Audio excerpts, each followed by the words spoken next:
Assalamualaikum warahmatullahi wabarakatuh dan salam sejahtera sahabat-sahabat semua. Kita jumpa lagi di channel Masakan Umi Hajar. Hari ini Umi nak buat tahu sumbat sambal pecal ya. Bahan-bahan yang diperlukan: toge. Umi guna toge mentah ya. Kalau kita nak dapatkan toge mentah ni segar dan rangup, kita rendam dengan air dan kita campur dengan sedikit gula ya, gula putih. Selama 1 jam nanti dia cantik putih dan rangup. Timun Umi potong halus-halus atau Umi racik halus-halus. Carrot Umi racik halus-halus juga, dan juga telur secukupnya ya. Tahu 5 keping Umi potong memanjang dan dah siap Umi goreng serta Umi belah di tengahnya. Sos manis Thai, dan juga Umi guna sambal pecal jenama laris ya, keluaran Bumi Putera ya. Umi guna sebanyak 1 cawan ya, serta air masak atau air panas 1 mug atau secukupnya ya. Ini sambal pecal ni, sambal pecal segera, tak perlu kita tambah gula atau tambah garam atau tambah perasa ya. Dia dah siap jadi dan kita tinggal bubuh air saja ataupun letak air sahaja ya, air panas maksudnya. Tapi kalau kita rajin buat sendiri, kita boleh buat. Umi ni malas sebab puasa-puasa nak buat, Umi sangat malas ya. Jadi Umi gunakan yang segera sahaja untuk hidangan keluarga Umi nanti. Sekarang ni kita mula ya. Mula-mula sekali Umi letakkan air atau masukkan air ke dalam sambal kacang ni secukupnya.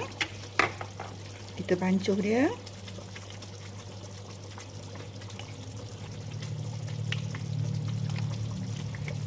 Tak perlu cair-cair sangat ya. Dia macam ni pun dah jadi, kita ketepikan dulu. Sementara kita mengisi sayur-sayur tadi ke dalam tahu, sambal ni akan memekat sendiri ya. Kita kacau dia bagi sekata dan sebati ya. Apabila sambal kacang ni dah sebati macam ni, kita masukkan sos manis Thai ni ya, sebanyak 2 sudu untuk menambahkan rasa yang lagi menyedapkannya atau menyelerakannya. Bila dah siap macam ni, kita ketepikan dulu. Kemudian kita isi tahu tadi dengan sayur-sayur dan juga telur ya. Ini dia ya, tahu yang telah Umi goreng, kemudian Umi belah di tengahnya ya. Umi potong memanjang begini, tak serong ya. Umi lagi suka macam ni ya. Terlebih dahulu kita letak sambal kacang ni sedikit ke dalamnya, dan kita letak tauge ni. Kita letak telur. Kemudian kita letak timun dan juga carrot ya. Kita ulang proses yang sama macam ni sampai adunan ni habis ya. Kemudian kita letak di piring dulu. Nanti bila kita nak makan, baru kita letak kuah dia ya. Saya dah nak hidangkan ya. Saya letak sambal pecal ni ke atas tahu ni. Dia sangat sedap ya, dimakan semasa kita buka puasa nanti.